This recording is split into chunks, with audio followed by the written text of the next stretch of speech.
Du Saint-Esprit, la question des anciens.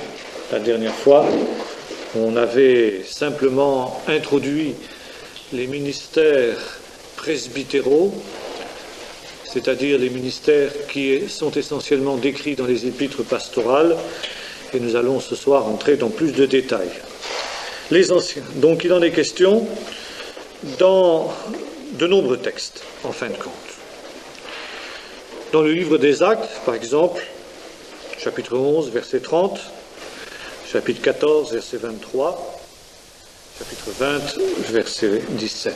Nous apprenons ainsi, par le premier de ces textes, que, à côté des apôtres, il y avait dans l'église de Jérusalem des anciens. Ce sont ces mêmes anciens qui vont participer à la conférence de Jérusalem qui va se rassembler pour décider de ce qu'il faut faire des païens qui se convertissent à Jésus-Christ sans au préalable avoir été circoncis. Nous lisons également que dans certaines églises que Paul fonde, il y établit des anciens, et c'est aussi à ces anciens qu'il fait ses adieux dans le fameux discours de Milet, qui nous est aussi rappelé dans le livre des Actes. Dans les pastorales, c'est-à-dire dans les épîtres de Timothée et de Tite, les anciens sont les premiers cités dans la liste des ministères presbytéraux. Il semble que dans ces épîtres pastorales, le terme d'ancien, presbytéroi en grec, soit synonyme, pratiquement synonyme du terme épiscopoi, c'est-à-dire les évêques. D'autres pensent qu'il peut y avoir une nuance entre ces deux termes. En tout cas, les fonctions qui sont dévolues aux uns comme aux autres semblent être très proches les unes des autres. Peut-être, effectivement, y avait-il une certaine spécificité des évêques, des épiscopoi par rapport aux presbytéroi, par rapport aux anciens, mais dans l'ensemble, il y avait plus de points communs que de divergences. C'est pourquoi nous emploierons ces deux termes pratiquement l'un pour l'autre. Les anciens, c'est aussi sous ce terme-là que l'apôtre Pierre se désigne lorsqu'il ouvre ses lettres. Il dit, moi, quand il a écrit aux anciens dans sa première épître, moi, Pierre, ancien comme vous. Bon, les anciens, c'est en fait une institution qui n'est pas spécifique à l'Église, mais c'est quelque chose que l'on trouve déjà dans le judaïsme et que le christianisme naissant a hérité du judaïsme. Les anciens, on les trouve, sans vouloir faire de jeu de mots, à une époque très ancienne dans l'histoire d'Israël, c'est-à-dire à l'époque du désert. Ils étaient l'élément clé de la structure patriarcale qui était celle du peuple d'Israël. En fait, Israël, peuple nomade, partageait cette institution avec tous les autres peuples nomades de son temps. Alors on peut citer parmi eux les Édomites, les Amalécites, les Ismaélites, etc. Jusqu'à aujourd'hui, les Bédouins modernes aussi d'ailleurs, n'est-ce pas ? Les anciens étaient, comme leur nom l'indique, des gens d'âge qui étaient à la tête des familles, des clans, et qui constituaient le conseil directeur de la tribu. Au-delà de la tribu, la Ligue des tribus, qu'était l'ancien Israël, était représentée par les anciens. Donc les anciens étaient une institution qui, pourrait-on dire au départ, n'avait pas un caractère spécifiquement spirituel dans l'ancien Israël, car nous allons voir, à côté de la structure patriarcale, encore une fois, qui est une structure laïque, puisque Israël partage cette structure avec les autres peuples voisins, nous allons voir s'établir une seconde structure qui, elle, sera plus proprement spirituelle, qui sera celle des prêtres, des lévites et éventuellement des prophètes.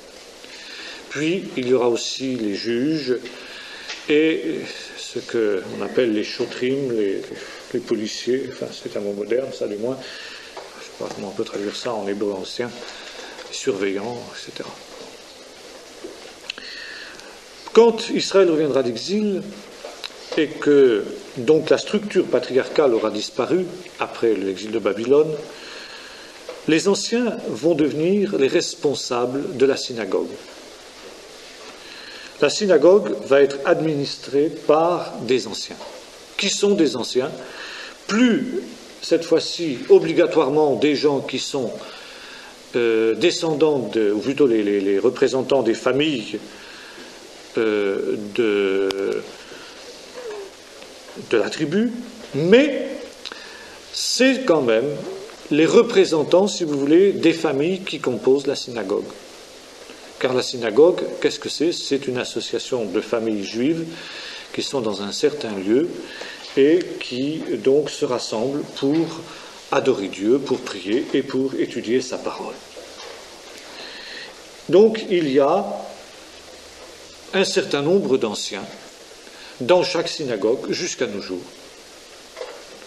Ce sont effectivement quand même en général des gens d'un certain âge, j'imagine mal des anciens de 20 ans, n'est-ce pas, et qui, de fait de leur âge, des responsabilités qu'ils ont assumées dans la vie civile, sont des gens d'expérience, des gens de sagesse, qui sont capables de prendre des décisions et des responsabilités.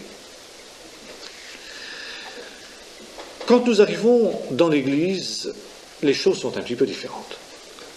Parce que dans l'Église, qui n'est plus du tout une institution qui a une dimension, pourrait-on dire, temporelle, mais qui est uniquement spirituelle, les anciens sont des gens aussi qui ont une vocation et un ministère qui est uniquement spirituel.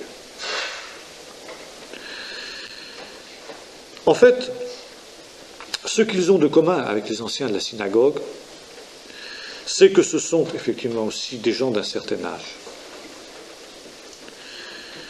Des gens qui sont des hommes d'expérience, de sagesse, c'était un des critères d'ailleurs, pour qu'ils soient choisis. Et puis ensuite, l'Église, par la bouche des apôtres, a ajouté un certain nombre d'autres critères qui sont d'ordre spirituel. Les anciens dont il est question dans le livre des Actes sont des hommes remplis du Saint-Esprit et de foi. Ça, c'est très important. Et là, nous voyons qu'il y a une dimension de mise à part par le Saint-Esprit qu'on ne trouve ni dans l'ancien Israël, ni dans l'institution de la synagogue.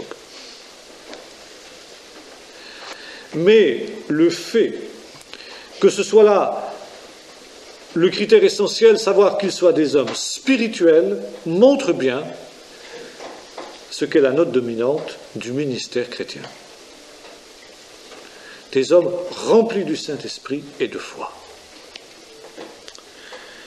Dans les épîtres pastorales, l'apôtre Paul ajoute un certain nombre d'autres critères qui sont essentiellement des critères moraux. Il faut que ce soit des hommes de bien, mari d'une seule femme, comme nous disions tout à l'heure, à table avec quelques-uns. C'est donc qu'il y avait des gens dans l'Église primitive qui n'étaient pas mariés d'une seule femme, comme ça se passe dans certains pays d'Afrique, où on est dans une société qui est polygame, on est obligé de faire avec.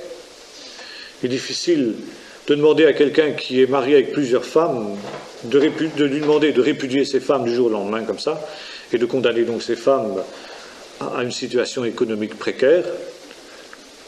Et pendant une génération, on est parfois obligé de tolérer des choses qui ne sont pas absolument bibliques, mais automatiquement, cette situation amène un certain nombre de restrictions.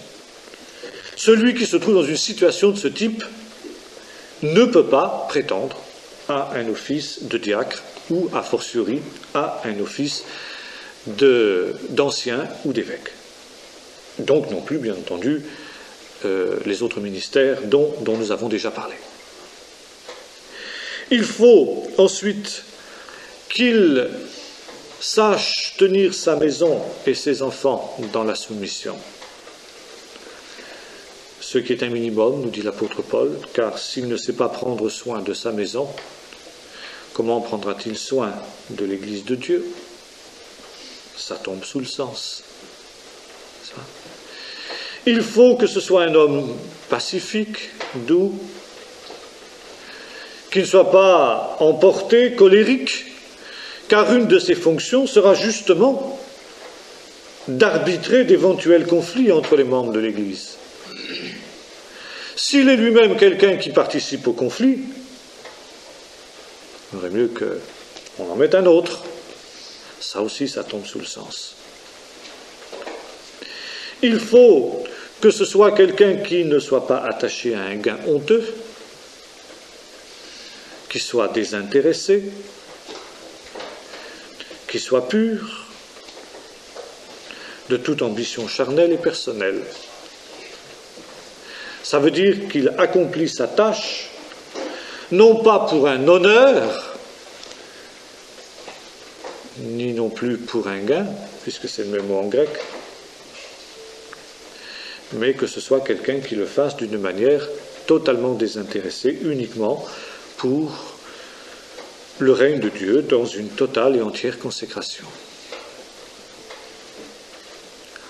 Ces anciens peuvent être aptes à l'enseignement, ils doivent l'être, mais dans une de ses épîtres, Paul fait une petite restriction, laissant entendre que tous les anciens n'enseignent pas, ne prêchent pas. Que les anciens, déclare-t-il, soient jugés dignes d'un double honneur, on peut aussi traduire un double salaire, surtout ceux qui travaillent à la prédication et à l'enseignement. Le surtout laisse donc entendre qu'il y en a qui ne travaillent pas à la prédication ni à l'enseignement. Mais il semblerait logique que parmi les anciens, il y en ait qui soient donc aptes à enseigner, nous laisse entendre l'apôtre Paul. En tout cas, il faut qu'ils aient le sens des responsabilités et aussi une capacité donc de présider, de gouverner. Littéralement, si nous prenons le deuxième terme que nous avons évoqué, le mot épiscopoi, qu'on traduit par évêque, qui bien entendu est tout à fait différent de ce que les catholiques appellent évêque, et c'est pourquoi nous allons employer un autre mot que le mot évêque pour éviter toute confusion. Nous franciserons le mot grec, nous appellerons les épiscopes. Épiscopoi, littéralement en grec, signifie les surveillants, ceux qui veillent. Donc, on rejoint un petit peu là ce que nous avons dit des pasteurs. Pasteur, c'est aussi quelqu'un qui veille. Et dans le discours qu'il leur adresse à Milet, discours d'adieu, Paul leur dit « Prenez soin du troupeau sur lequel le Saint-Esprit vous a établi pasteur et épiscope, pasteur et surveillant. Car je sais qu'après mon départ, il viendra des loups ravisseurs qui n'épargneront pas le troupeau. Donc à vous, anciens, de veiller pour écarter ces loups. À vous de veiller pour que ne s'introduisent pas des doctrines pernicieuses, car ce sera précisément la caractéristique de ces loups ravisseurs. Ils introduiront des enseignements pernicieux. Et c'est pourquoi l'ancien doit être propre à l'enseignement, même s'il n'enseigne pas lui-même, il doit avoir une saine doctrine, il doit être d'aplomb sur la doctrine, il doit avoir une connaissance de la doctrine qui lui permette d'écarter les fausses doctrines. Et Paul dit cela à Timothée, il lui dit, car il y a des gens qui s'introduisent dans les maisons, ils captivent les femmes d'un esprit faible et borné, chargé de péché, agité de toutes sortes de passions, etc. Comme Janès et Jambres s'opposèrent à Moïse, ainsi ces gens s'opposent toujours à la vérité, mais ils ne feront pas de grands progrès. Donc il y a ces contradicteurs auxquels, nous dit l'apôtre Paul, il faut fermer la bouche. Et un des rôles des anciens, c'est de fermer la bouche, le cas échéant, à ceux qui viendraient enseigner des saines doctrines. Deuxièmement, ils doivent écarter ceux qui viennent créer du trouble, des divisions. Après un deuxième et un troisième avertissement, nous dit l'apôtre Paul, ceux qui causent des divisions doivent ainsi être écartés pour que le troupeau ne souffre pas précisément de ces gens-là. La fonction des anciens nous est rappelée dans un certain nombre de textes comme Acte 20, verset 28, le texte que j'évoquais tout de suite, Philippiens 1, verset 1, et puis donc les épîtres à Timothée, 1 Timothée 3, versets 1 à 7, Tite 1, versets 7 à 9. Voir également 1 Timothée 5, verset 17, 1 Pierre 5, verset 2, le texte aussi que j'évoquais tout à l'heure. Moi, voici l'exhortation que j'adresse, moi, aux anciens, alors que je suis ancien comme eux.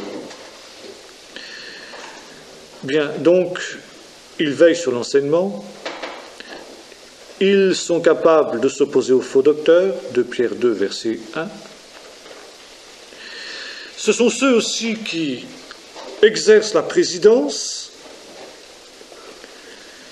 et puis aussi qui nourrissent le troupeau. Jacques 5, verset 5, Acte 20, verset 28.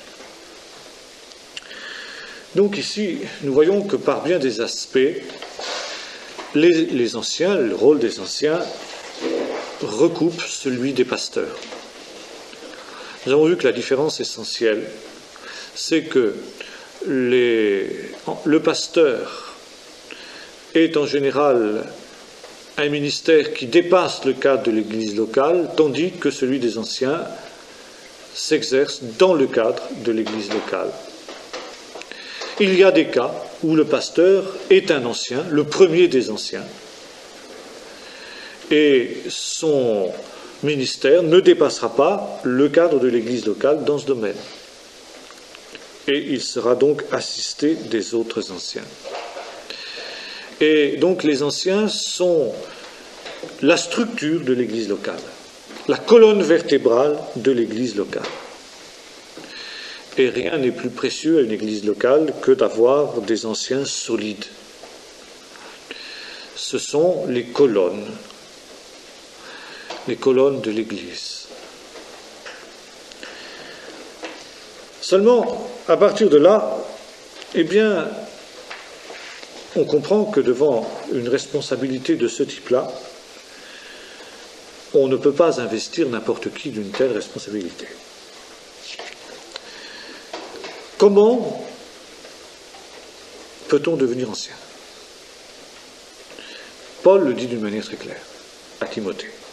1 Timothée 3, verset 1 à 7, Tite 1, verset 5 à 9. Si quelqu'un désire une charge d'ancien, il désire une œuvre excellente. Bon. Déjà, ce texte est intéressant. Il nous montre quoi? Que l'on peut souhaiter devenir ancien. Il y a là une démarche personnelle de l'individu. Il peut y avoir une initiative personnelle. Ce qui est, nous l'avons vu, fondamentalement et foncièrement différent des ministères selon Éphésiens 4, où l'initiative vient de Dieu seul. Maintenant, ceci ne veut pas dire que, comment dirais-je, le Seigneur n'ait rien à voir dans cette affaire-là. Car nous avons vu le caractère éminemment spirituel de ce ministère. Et par conséquent, il faut qu'il y ait, à un niveau ou à un autre, une sanction divine. Nous lisons, par exemple, que dans les églises fondées par Paul, dans le livre des Actes, eh bien, il y a deux manières de laisser des anciens. Ils nommèrent des anciens dans les villes où ils avaient prêché l'Évangile. Donc l'équipe apostolique nomme les anciens, discerne les hommes qui répondent aux critères. Et c'est exactement ce que déclare Paul à Tite. Tite, lui déclare-t-il, « Je t'ai laissé en Crète, toi, membre de l'équipe apostolique, pour que dans chaque ville, dans chaque église, tu établisses des anciens. » En quelque sorte, je te délègue, moi, Paul, mon autorité apostolique, pour que tu nommes des anciens. Et le discernement des anciens apparaît donc ici comme étant une des prérogatives de l'apôtre.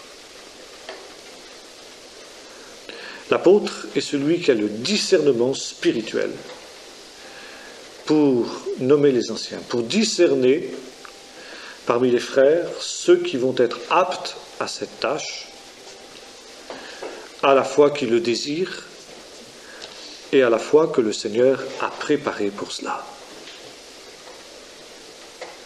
De la même manière que Jésus avait prié avant de désigner ses 12, de la même manière, il est certain que l'apôtre ne prend pas une décision de cette importance-là sans avoir longuement cherché la face de Dieu. Et précisément parce que Paul n'est pas en Crète pour accomplir ce travail lui-même, parce que sans doute il en est empêché par d'autres obligations et qu'il a été obligé de déléguer cette fonction à Tite, il donne à Tite un certain nombre de critères de discernement. S'il se trouve quelque homme qui est comme ci, comme ça, tous ces critères que nous avons évoqués tout à l'heure, alors tu pourras l'établir comme ancien. Donc il y a des critères. Il y a des critères qui sont des critères objectifs. Ce qui fait que ceux qui aspirent à une charge d'ancien peuvent eux-mêmes se soumettre à ces critères-là et se demander: est-ce que je réponds à ces critères-là? J'ai envie de devenir ancien, c'est une très bonne chose. La Bible encourage, elle dit tu fais très bien. Est-ce que je réponds à ces critères? Et si je n'y réponds pas, bien qu'est-ce qu'il faut que je fasse pour que j'y réponde? Parmi ces critères, il y en a deux autres très importants, nous n'avons pas évoqué. Le premier, c'est qu'il ne faut pas qu'il soit un nouveau converti, de peur qu'enflé d'orgueil, il ne tombe sous le jugement du malin, nous dit l'apôtre Paul. Ça aussi, ça tombe sous le sens. Si l'ancien doit effectivement être un homme d'expérience et de sagesse, on a du mal à concevoir qu'il puisse être un jeune converti. Pourtant, vous allez me dire, les anciens que Paul a nommés dans les églises qu'il a fondées, juste après les avoir fondées, n'étaient-ils pas des jeunes convertis? Certainement. Bon, je crois que Paul ici énonce un idéal. Ça n'est pas une règle absolue. Une jeune église qui est née de zéro aura obligatoirement une structure qui sera composée d'éléments qui seront jeunes, non seulement d'âge éventuellement, mais également d'expérience. Ces hommes vont être appelés à mûrir. Et Paul, justement, en prévoyant en quelque sorte un peu cette objection, dit qu'on les éprouve d'abord et qu'ils exercent leur ministère ensuite s'ils en sont dignes. Et l'on peut penser que ces anciens qui avaient été nommés par Paul dans les églises où il passait, semble-t-il, un peu à la hâte, avaient été placés là parce que Paul n'avait rien d'autre sous la main, si j'ose dire, parce qu'il avait aussi le discernement du Saint-Esprit, mais aussi avec cette recommandation qu'il se réservait le droit de revoir les choses si ça n'allait pas éventuellement ensuite. Ça, c'est l'autorité apostolique. L'autorité de l'apôtre se situe à ce niveau-là. Et lorsque, par exemple, dans un cas moderne, le frère Le Cossec a soudain discerné cet extraordinaire réveil en mouvement cigane au début du réveil, il a été amené à faire ce que Paul dit, tu dois établir des anciens. Il est arrivé à un stade dans le réveil où il a dû établir des anciens. Bon, le réveil était encore relativement récent, il était encore relativement jeune. Et ça a été pour lui le grand tournant. Il a fait cela en tremblant. Il a été obligé là d'établir des hommes qui étaient encore des hommes jeunes, et des hommes qui étaient jeunes dans l'âge, dans l'expérience et dans la foi. Et il l'a fait évidemment après avoir longuement cherché la face de Dieu, et Dieu avait donné des directives très claires, des révélations du Saint-Esprit en ce qui concerne un certain nombre d'hommes qui aujourd'hui sont les cadres du mouvement tzigane, manifestant ainsi que le choix de Dieu était le bon, n'est-ce pas? Donc il y a là véritablement cet appel de Dieu qui est là. Alors ensuite, il y a la formation. Ces hommes doivent être formés, qu'ils exercent leur ministère ensuite. Et puis il y a un autre critère, qu'ils reçoivent un bon témoignage de ceux du dehors.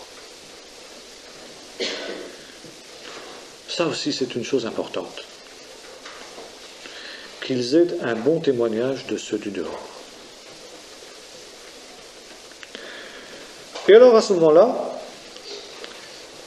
eh bien, les anciens sont, je dirais, en quelque sorte, accueillis par l'Église locale.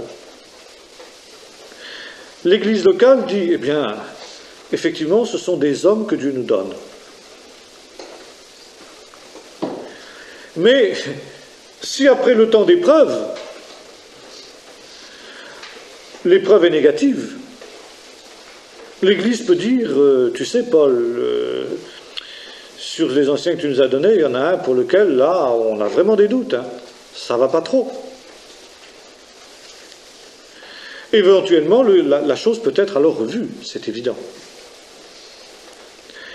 Et c'est aussi la raison pour laquelle il est écrit dans un autre texte du livre des Actes, ils firent nommer des anciens. Bon, du moins, c'est comme ça qu'on traduit généralement. Et ce texte, qui est le seul texte relatif à, entre guillemets, l'élection d'anciens par l'Église, est finalement celui qui a été privilégié par toutes les églises de type congrégationaliste pour justifier la nomination des anciens dans les églises par des votes. En fait, le terme grec ne signifie absolument pas cela.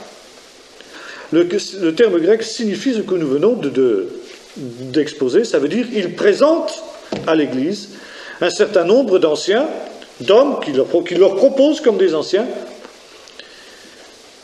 et l'Église se prononce, disant,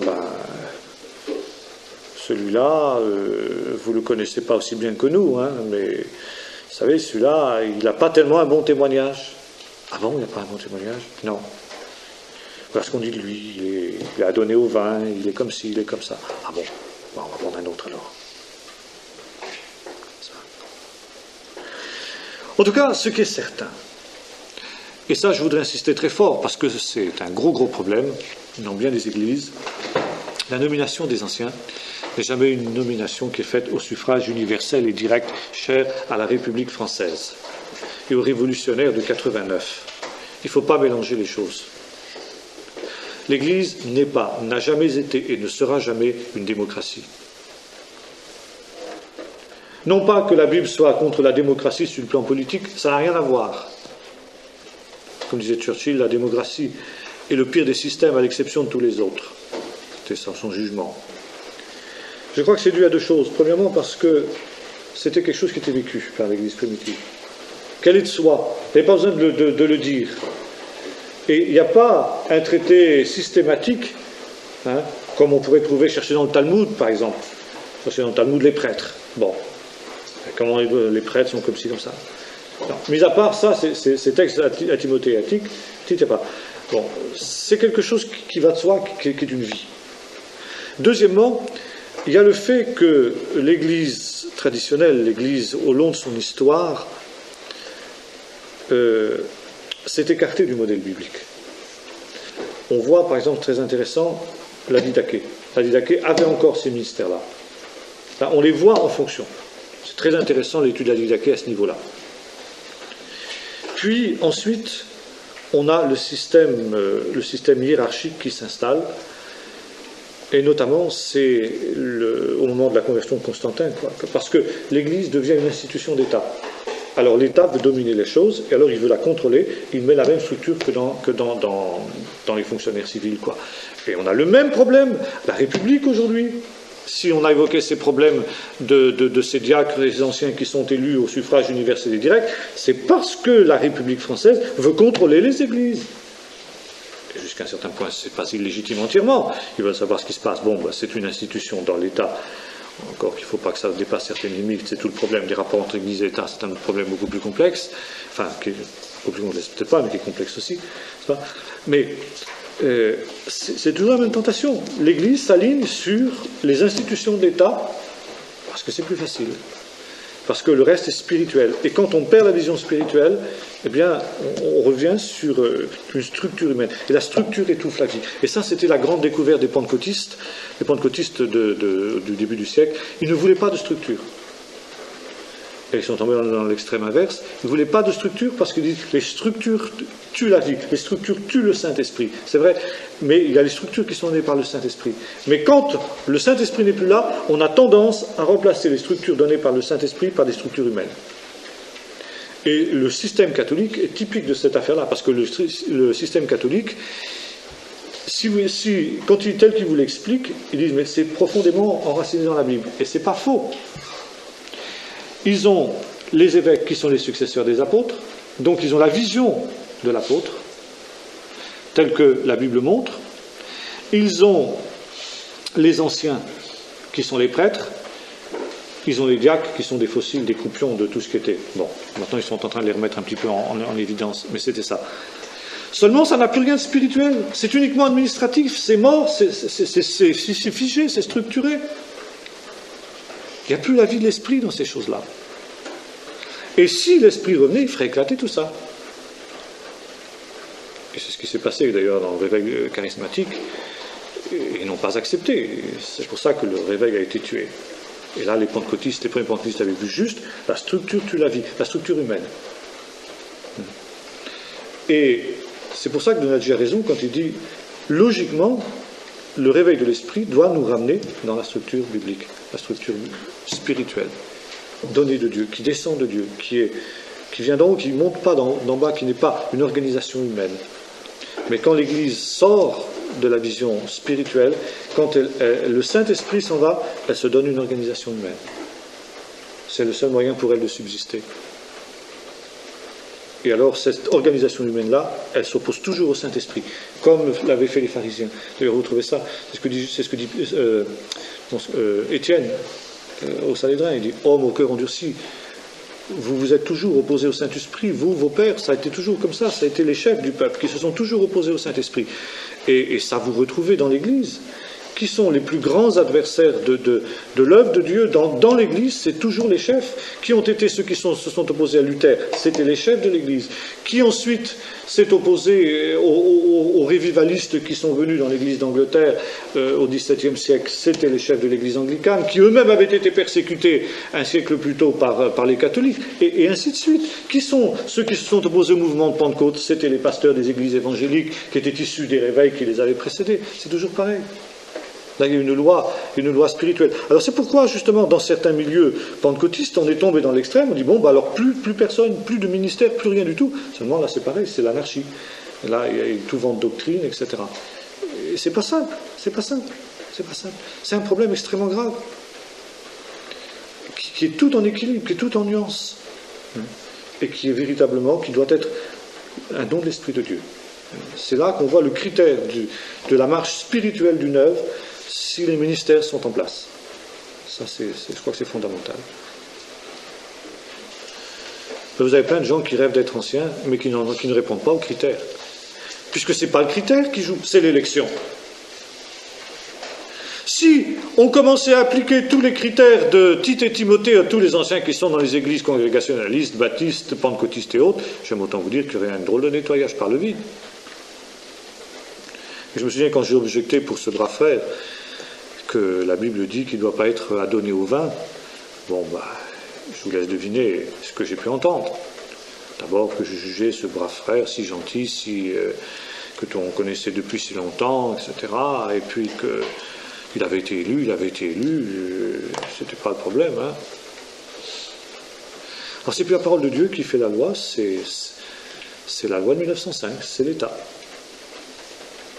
Alors qu'on ait un bureau devant la loi, bon, bien sûr. Seulement, ou bien ce bureau, ce sont ceux qui sont en même temps les hommes spirituels, les véritables anciens, ou bien ce sont des prête-noms, tout simplement, qui n'ont aucune fonction dans la direction spirituelle de l'œuvre. Mais imaginez comme ça ce brave frère ivrogne qui avait son mot à dire dans la marche spirituelle de l'homme, de l'œuvre, c'est catastrophique, vous imaginez bien. Alors, la parole de Dieu n'a jamais prévu cela. D'autant que, à ce moment-là, comme on dit familièrement, on se bouscule au portillon. Si être ancien, ça consiste tout simplement à aller se montrer, faire chanter, diriger, présider, être en vue, prendre des décisions, etc. Vous avez beaucoup de gens qui veulent l'être. Et alors, vous avez des conflits formidables entre des gens qui ont envie d'être anciens, et puis manifestement, on se rend bien compte que c'est pas possible. Ou alors ils sont les hommes d'un parti contre un autre. Et beaucoup de divisions viennent dans les églises par des gens justement qui ont envie d'être anciens. Vous avez d'énormes problèmes dans les églises évangéliques, c'est la plaie des églises évangéliques parce que le système est intrinsèquement mauvais, parce que le système, le gouvernement de l'église est fondamentalement anti-biblique. Et ça, on a du mal à s'en rendre compte dans les églises évangéliques. Je crois que ceux qui ont le plus poussé dans ce domaine-là, c'est les baptistes. Et les églises baptistes sont, pardonnez-moi l'expression, à ce niveau-là, bien souvent, la plupart d'entre elles, je ne dis pas toutes, parce qu'il y en a qui sont spirituelles et autres, mais la plupart d'entre elles sont des véritables paniers de crabes à cause de ça. Alors, comme les anciens ou les diacres sont des réalités statutaires, parce que ça marche pour les diacres, on les appelle tantôt anciens, tantôt diacres, parce qu'on ne fait pas du tout la différence entre ça, c'est tout simplement des gens qui sont les représentants du conseil d'administration de l'Église devant l'État. Alors on mélange tout ça, ça fait une belle salade, mais ça donne quelque chose qui n'est pas très appétissant, du point de vue spirituel, loin s'en faut. Alors, dans l'église où j'étais, par exemple, l'église baptiste, il y avait 7 diacres, entre guillemets, c'est moi qui mets les guillemets, parce qu'à Jérusalem, il y avait 7 diacres. Bon. Seulement, est-ce que dans cette église-là, il y avait 7 anciens, ou il y avait 7 diacres, parce qu'en fait, ils faisaient fonction d'anciens. Et sur ce compte-là, combien Dieu en considérait-il comme anciens? Il n'y en avait pas beaucoup, croyez-moi. Mais il en faut 7, alors on va en trouver 7. Et s'il n'y en a pas 7, eh bien on en fabrique pour qu'il y en ait 7. Dans d'autres c'est 10, parce qu'il faut 3 suppléants, s'il y en avait un qui était malade. Alors voilà, on en ajoute 3 autres, et s'il y en a que... Vous savez, il ne faut pas quand même penser que dans une église moyenne, il y a des cohortes d'anciens comme ça. Sur une église normale, qu'est-ce que vous pouvez avoir comme anciens? 4, 5, 6, c'est vraiment... Vous n'en aurez pas des dizaines et des dizaines quand même. Alors, il faut discerner. Si le Seigneur en a donné 10, alléluia, il y en a 10. Si le Seigneur en a donné que 3, il faut faire avec 3. Et si le Seigneur en a donné aucun, eh bien, il faut prier que le Seigneur en donne, et en attendant, eh bien, ne pas en fabriquer à partir de 0. Parce que bombarder ancien quelqu'un qui n'est pas ancien, selon les critères de Dieu, c'est la catastrophe. On va droit à la catastrophe. parce que ce personnage va croire qu'il est quelque chose qu'il n'est pas, et puis il va devenir impossible, imbuvable. S'il occupe une fonction pour laquelle il n'est pas préparé, il n'est pas appelé, eh bien c'est une catastrophe. C'est toujours comme ça en œuvre de Dieu. Quelqu'un qui veut être pasteur et qui n'est pas pasteur, qui n'est pas appelé à être pasteur par le Seigneur, ça va être une catastrophe. Et on en a un exemple pas loin de chez nous. Je ne citerai pas le nom. N'est-ce pas? Mais on en souffre. C'est un homme qui n'a aucune vision de l'Église. Je ne peux pas l'avoir, ce n'est pas de sa faute. Mais il occupe une fonction pour laquelle il n'est pas fait. Et il empoisonne tout le monde. Alors, le problème des anciens n'est pas un problème facile. Le problème des anciens doit être mûrement discerné. Et mieux vaut d'ailleurs des gens qui occupent la fonction, qui font la fonction, qui sont véritablement anciens, sans qu'obligatoirement ils aient un titre ronflant, Monsieur l'Ancien, sur la carte de visite. De la même manière qu'on ne va pas s'amuser à mettre Monsieur l'Apôtre sur la carte de visite, de la même manière on ne va pas s'amuser à mettre Monsieur l'Ancien. Il y a des ministères qui sont évidents, qui s'imposent, et finalement on sait très bien qu'un tel est ancien, parce qu'il fait le travail de l'ancien, parce qu'il a la responsabilité de l'ancien, parce que sans obligatoirement qu'on lui donne le titre. N'est-ce pas? Alors, ça je crois que c'est très important. C'est très important de souligner cela. Et ça n'a rien à voir avec des histoires d'élections, de mandats qui sont remis sur le tapis tous les 4 ans, tous les 5 ans, comme au Palais Bourbon. Non. De la même manière, si quelqu'un est ancien, ben, il est à vie.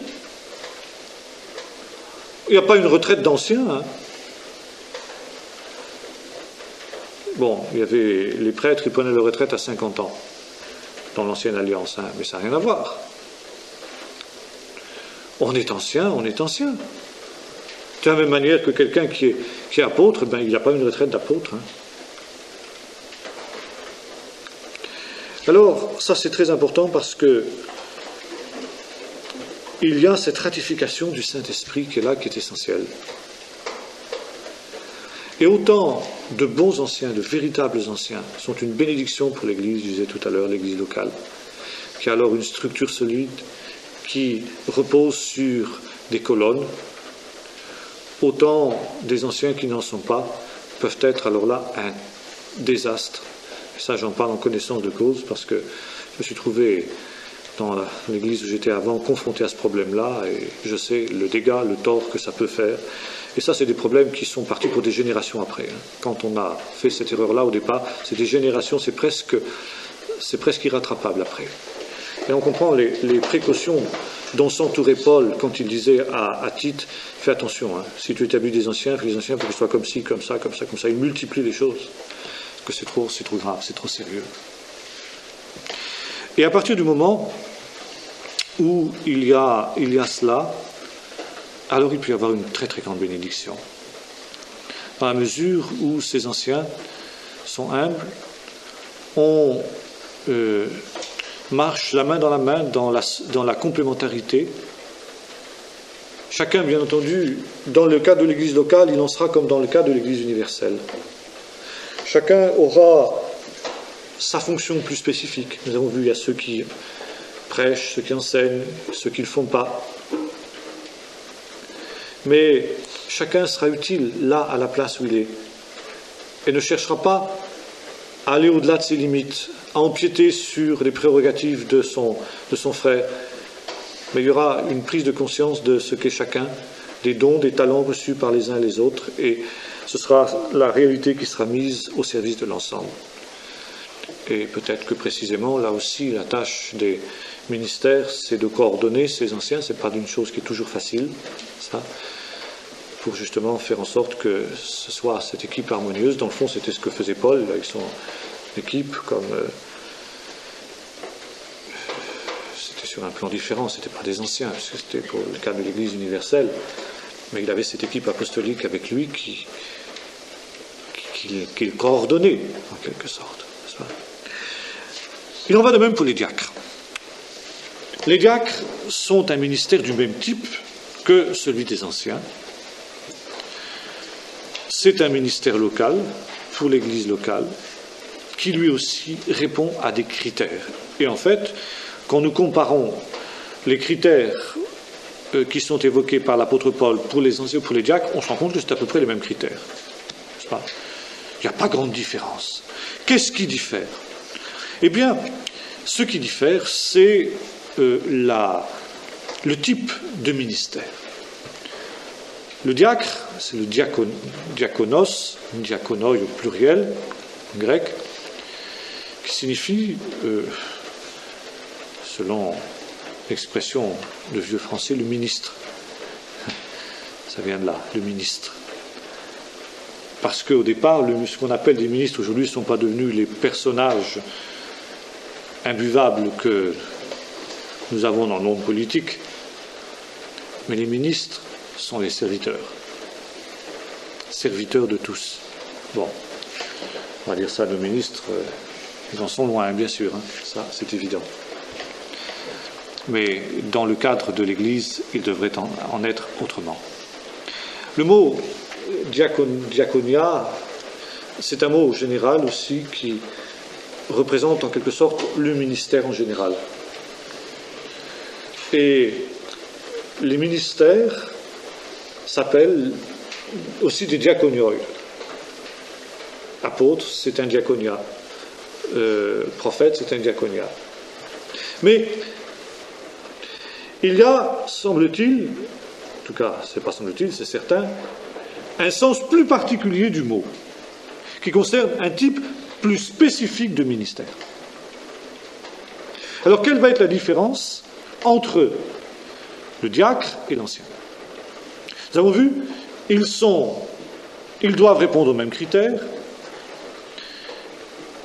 On peut aussi bien aspirer à un office de diacre qu'à un office d'ancien. Ils sont choisis de la même manière. Par conséquent, qu'est-ce qui diffère ? Eh bien, il y a un détail qui nous permet de voir clair, c'est que le diaconat est le seul ministère auquel les femmes ont accès. Car nous lisons dans les épîtres pastorales, les femmes aussi doivent être comme ci, comme ça, comme ça. Bon. Alors certains ont prétendu qu'il s'agit là des femmes, des anciens ou des diacres. Je pense que ce n'est pas exact.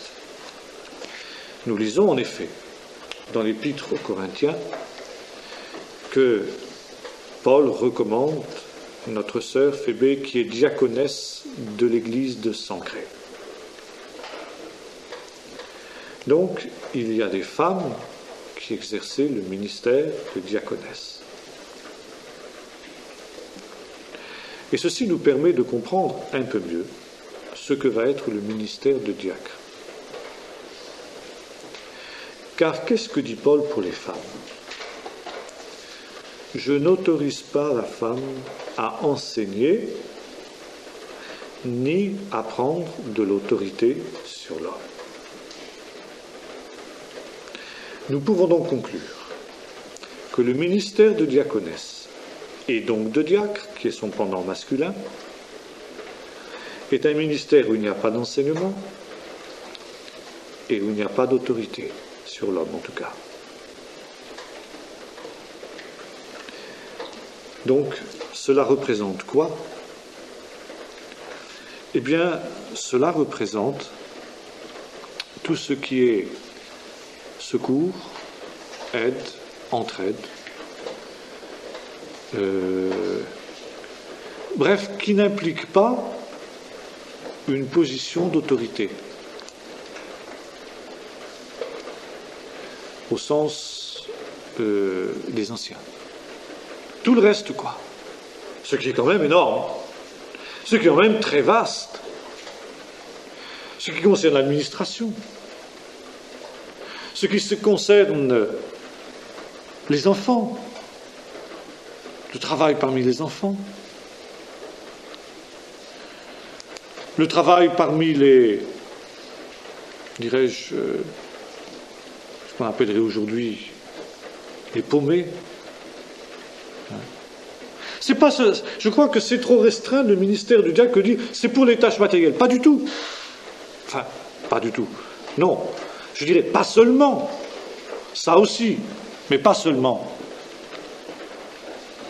Un travail parmi les enfants est un travail spirituel. Le scoutisme, qui est véritablement un aspect du diaconat, n'est pas seulement matériel. Il n'est pas d'abord matériel. Il y a un aspect matériel comme dans tout, mais ce n'est pas d'abord ça, etc., etc. Le travail parmi les alcooliques, parmi les clochards, parmi les drogués, c'est quelque chose qui appartient au diaconat. Et ce n'est pas simplement l'aspect social, c'est aussi l'aspect social. Mais ça peut être aussi une forme particulière d'évangélisation dans ce domaine-là. Admettons, je prends un exemple. Admettons que dans une grande ville, une église ait à cœur les prostituées, le relèvement des prostituées, l'évangélisation des prostituées. Ce serait une erreur monumentale d'envoyer dans un travail comme cela des hommes, pour une raison évidente. On va envoyer des femmes. Des femmes qui vont faire quoi? Donc, qui vont faire un véritable travail d'évangélisation. Ce n'est pas simplement matériel ni social, ça peut être spirituel. Mais dans quelque chose qui n'implique pas que l'on prenne de l'autorité sur l'homme. C'est clair? N'est-ce pas? Alors, nous voyons là qu'il y a une très grande diversité, une très grande richesse et une très grande palette de services divers dans le cadre de l'Église locale. Et que, bien loin d'être restrictifs, ces deux grandes catégories sont deux grandes catégories avec une forme très diverse de services. Par exemple,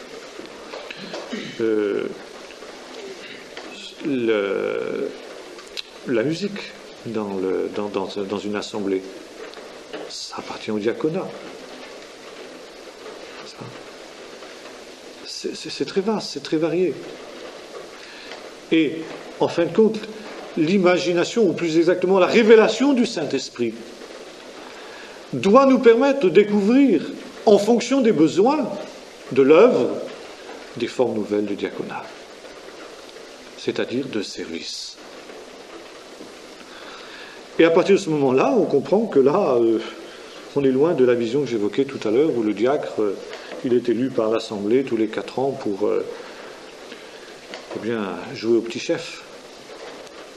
C'est pas ça. Et si on replace dans les églises cette vision-là du diaconat, on se bousculerait un petit peu moins au portillon. Et en même temps, on aurait de véritables diacres, de véritables diaconesses, et on aurait une richesse beaucoup plus grande que ce qui est le cas dans bien des assemblées, dans bien des églises. Peut-être encore un mot pour ce qui concerne les femmes. Paul laisse entendre d'une manière très claire ceci, pour ce qui est de la femme, que la responsabilité première de la femme, c'est d'abord sa famille, notamment de la femme mariée. Et c'est aussi une des raisons pour lesquelles la femme ne peut pas occuper des fonctions telles que pasteur, ancien, ou il n'y a pas d'ancienne, hein, ni de prophète, prophétesse, ou des choses comme cela. Parce que la fonction première de la femme, c'est sa famille. Si quelqu'un, dit Paul, en relation avec les femmes dans le contexte, n'a pas soin des siens, premièrement de ceux de sa maison, il est pire qu'un infidèle, il a renié la foi. Ça va très loin. Et Paul s'en prend à ces femmes qui délaissent leur propre maison pour courir de maison en maison, qui sont intrigantes, bavardes, sous prétexte de visite. On en connaît dans des églises, des femmes comme ça. Je me souviens d'une certaine église proche d'ici, il y avait une femme qui s'était sentie comme ça, un ministère de ce type-là. Bon, le mari, la femme, les enfants rentraient, et rien de prêt, et c'était obligé de faire chauffer le repas, et tout ça, la femme rentrait à des heures impossibles, etc. Bon, il ne faut pas s'étonner que, qu'est-ce que vous voulez, l'homme se soit trouvé une autre femme au bout d'un temps, quoi. Mais ça, c'est humain. Hein. Et la Bible est sage. La Bible connaît la nature humaine, et la Bible fait devoir aux femmes, d'abord, de s'occuper des leurs. C'est leur priorité. Maintenant, il y a deux catégories de femmes qui, elles, peuvent avoir un engagement plus précis dans le service de l'Église. Les vierges, et c'est pourquoi Paul leur accorde une attention spéciale dans la première épître aux Corinthiens. Il dit ceci. Dans le contexte de l'époque, bien sûr, il faut replacer, savoir que c'était le père qui prenait la décision de marier sa fille. N'exagérons pas.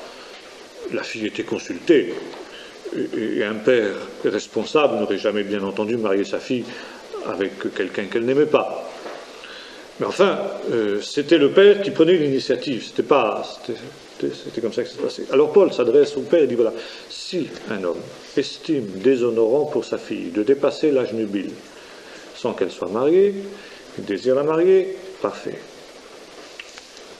Il ne pêche pas, il veut marier sa fille, qu'il la marie, très bien. Mais celui qui, là aussi sous-entendu, bien entendu, avec l'accord de sa fille, ayant une pleine conviction, sans pression d'aucune sorte, mais a pris une ferme décision de garder sa fille vierge, il a fait mieux. Qu'est-ce qu'il veut dire par là? Eh bien, Paul veut dire par là que, ce qu'il dit d'ailleurs d'une manière très claire, la femme mariée s'inquiète des moyens de plaire à son mari, mais celle qui n'est pas mariée est tout entière de cœur et de corps au Seigneur. Et il est clair que l'Église primitive n'est pas tombée dans les outrances de l'Église romaine en privilégiant le célibat et ensuite en l'imposant comme une condition sine qua non au service de Dieu. Mais par contre, à encourager ce qui était quelque chose de tout à fait révolutionnaire dans le contexte de l'époque et notamment dans le contexte juif, à encourager des jeunes filles qui ressentaient l'appel de Dieu à embrasser le célibat pour une consécration à l'œuvre de Dieu dans le diaconat. Et ça, c'est très important de le souligner, parce que la réforme, elle, dans, si vous voulez, la réaction anticatholique qui était la sienne, est allée quasiment jusqu'à imposer le mariage. Et il y a même certaines églises, il y a eu des débats là-dessus, au moment de la réforme. Par exemple, les Vaudois, ou d'autres, je ne sais plus, il me semble que c'est les Vaudois, je ne sais plus, bon, je ne veux pas dire de bêtises, mais du moins certaines églises, imposaient que, jusqu'à d'ailleurs aujourd'hui, leur pasteur soit marié. On ne peut pas être pasteur sans être marié. Ce qui est un comble. Vous voyez, on était tombé d'un extrême à l'autre. Les catholiques disaient on ne peut pas servir le Seigneur si l'on n'est pas marié, si l'on est marié, et certaines églises de la Réforme ont dit si on n'est pas marié, on ne peut pas servir le Seigneur. Je me souviens de ce que disait notre frère M. Willem, quand il a quitté le catholicisme, les gens voulaient le marier. Parce que ce n'était pas concevable. Vous êtes converti, donc vous devez vous marier. Je dis non, moi je sais que je suis appelé au célibat. Non. Alors il faut ramener les choses dans leur juste mesure. Il existe, notamment, bon, pour les hommes aussi, pour les hommes ça joue moins, parce que la responsabilité de l'homme pour les siens, pour sa famille, existe comme pour la femme, bien sûr, Et quand Paul dit que celui qui n'a pas soin des siens, notamment de ceux de sa maison, a renié la foi, qu'il est pire qu'un infidèle, il dit ça aussi pour les hommes. Mais encore une fois, la responsabilité première de la femme, c'est d'abord sa maison. Pour l'homme, ça joue moins. Donc, si une femme désire véritablement servir le Seigneur d'une manière absolue, d'une manière totale, dans une consécration totale, eh bien, l'option du célibat est quelque chose qui alors s'impose presque, si j'ose dire. Et c'est pourquoi nous avons une autre catégorie de femmes qui semble, dans l'Église primitive, avoir été le réservoir essentiel de diaconesse, c'était les veuves. Et Paul consacre aux veuves, justement, dans la première à Timothée, dans laquelle, justement, il expose ce qui concerne les anciens et les diacres, une place particulière. Seulement, il dit attention, pas n'importe quelle veuve.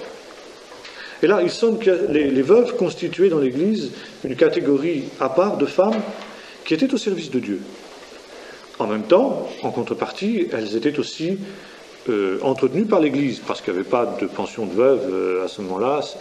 Et la plupart, souvent, la situation des veuves, comme on le voit d'ailleurs dans l'Ancien Testament, était tragique. La veuve et l'orphelin, c'était le sous-prolétariat à cette époque-là. C'est les gens qui mendiaient.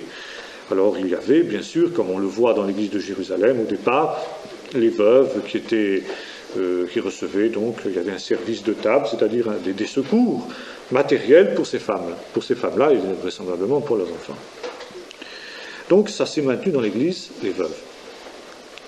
Il y avait un rôle, et Paul dit attention, pour qu'une veuve soit inscrite sur le rôle, il faut qu'elle soit comme ci, comme ci, comme ci, comme ça. Et on voit, en fin de compte, que ce sont les mêmes critères que pour les diacres et les diaconesses. Mais refuse les jeunes veuves. Parce que les jeunes veuves, elles vont se marier. Et par conséquent, elles n'auront plus la même disponibilité. Pour qu'une veuve soit inscrite au rôle, il faut qu'elle ait passé 60 ans, il faut qu'elle ait élevé ses enfants, qu'ils soient bon témoignage, qu'ils aient bien élevés. Il faut qu'elle ait lavé les pieds des saints, ça veut dire qu'elle était au service des saints, donc un rôle de diaconesse. Et à ce moment-là, elles avaient une fonction dans l'Église. Donc, voyez-vous, toute cette question ici du ministère, on disait quelque chose de très vaste, et quelque chose qui a été mal perçu par les Églises en général.